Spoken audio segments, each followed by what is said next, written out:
The Galactic Council's decree had been absolute. Humanity was forbidden from constructing warships. After their chaotic entry into the intergalactic community, the elder races deemed humans too unpredictable, too volatile. The treaty was clear. Earth could build cargo vessels, mining ships, even luxury cruisers, but nothing with weapons. Nothing that could threaten the delicate balance of power the Council had maintained for millennia. Nova stood on the observation deck of the Prometheus, her reflection ghosting across the reinforced view screen as stars streaked past. Her dark eyes held a spark of defiance that had become trademark among her generation of engineers. Behind her, the massive construction base stretched into darkness, filled with what the Council believed was humanity's largest cargo freighter ever designed. They were wrong. Final structural integrity check complete. Cassian's voice crackled through her comm unit. She's holding together better than projected, Nova smiled. Cassian had been her partner in this impossible endeavor for 3 years, ever since they'd both realized the same truth. The Council's ban wasn't about maintaining peace. It was about maintaining control. How long until the Valorian inspectors arrive? She asked. 48 hours. Think we can make her look convincing? We'd better. If they discover what we've actually built, Earth won't just lose its council seat. We'll be quarantined for the next century.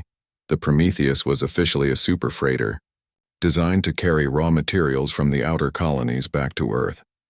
Its specifications had been approved by 3 separate council committees. The Valorians, the council's self-appointed enforcers, had reviewed every schematic, every power coupling, every structural beam. What they hadn't realized was that humans had learned to read between the lines of their own regulations. Nova walked along the catwalk, her boots echoing in the cavernous space. Below her, hundreds of technicians swarmed over the ship's hull, applying the final touches to its exterior. From outside, the Prometheus looked every bit the peaceful merchant vessel. But Nova knew its secrets. The cargo bays were actually launch tubes for fighter craft. The ore processing equipment housed railgun batteries that could punch through a battlecruiser's shields. The enhanced radiation shielding was actually experimental armor derived from neutron star material. And the upgraded fusion cores for long-distance travel. They could output enough power to operate weapon systems that would make a Valorian dreadnought look like a child's toy. Humanity hadn't built a warship. They'd built a cargo freighter that just happened to be the most dangerous vessel in known space. Nova, you need to see this, Cassian called from the command deck.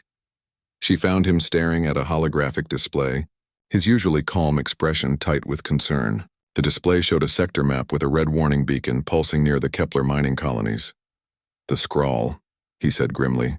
They've broken through the outer defenses. 3 colonies are already gone. Nova's blood ran cold. The scrawl were the nightmare the Council pretended didn't exist, a species of aggressive, hive-minded warriors from beyond charted space.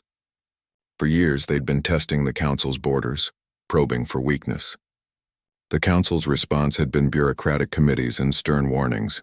The scrawl didn't care about warnings. The Council fleet? Nova asked, though she already knew the answer. 6 hours away. The colonies have maybe 2. Cassian met her eyes. We're the only ship in range. We're not a warship, remember? Legally, we can't engage. Legally. 5,000 colonists are about to die while we sit here arguing semantics. Nova looked at the Prometheus. At 3 years of secret work, at humanity's greatest gamble. They'd built her to defend Earth if the Council ever turned on them, not to rush into unauthorized combat before she'd even been properly tested. But watching colonies burn while they hid behind regulations? That wasn't humanity either. Spin up the cores, Nova said quietly. All of them. Cassian's fingers flew across the controls. Throughout the ship, systems that had never been activated outside of simulations roared to life. The Prometheus shuddered as power flooded through circuits designed to be used and discarded during emergencies. Council Command is hailing us, a communications officer reported. They're ordering us to maintain position. Tell them we're experiencing engine malfunctions, Nova replied. We're drifting toward the colonies and can't correct course. It was the flimsiest excuse in the history of space travel. The Council would know immediately what they were doing. But by the time anyone arrived to stop them, it would be over. The Prometheus accelerated, her disguised weapon systems coming online one by one. Nova strapped herself into the command chair, Cassian taking position at tactical. This is going to cost us everything, he said softly. I know. Earth might disavow us. The Council will definitely try us for treaty violations. I know. We might not even survive the fight. Nova smiled that defiant smile again. Then we'd better make it count.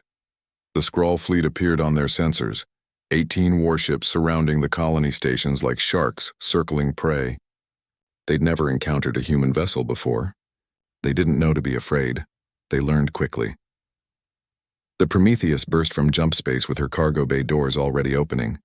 What emerged wasn't freight containers. It was a swarm of human fighter craft, each one piloted by volunteers who'd spent years training in secret. The railguns spoke next.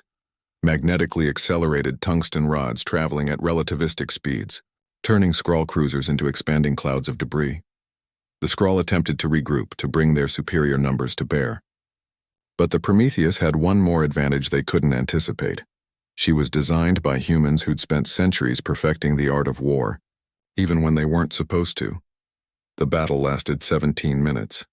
When it was over, the Skrull fleet was scattered wreckage and the colonies were safe. The Prometheus hung in space, her hull scorched but intact, her crew exhausted but alive. Nova watched as Council ships began to arrive, knowing what came next. Arrest, trial, possibly imprisonment. Earth would have to decide whether to defend them or sacrifice them to maintain diplomatic relations. Was it worth it? Cassian asked. Nova looked at the colony stations, at the thousands of lives still broadcasting their gratitude and disbelief. At the proof that humanity, even bound by chains, could still bare its teeth when necessary. Every second, she said. The Galactic Council had forbidden humanity from building warships. They'd been very specific about it, but they'd forgotten to account for human creativity, human stubbornness, and humanity's absolute refusal to watch innocents die because of bureaucratic convenience. Humans weren't allowed to build warships, so they'd built something unstoppable instead.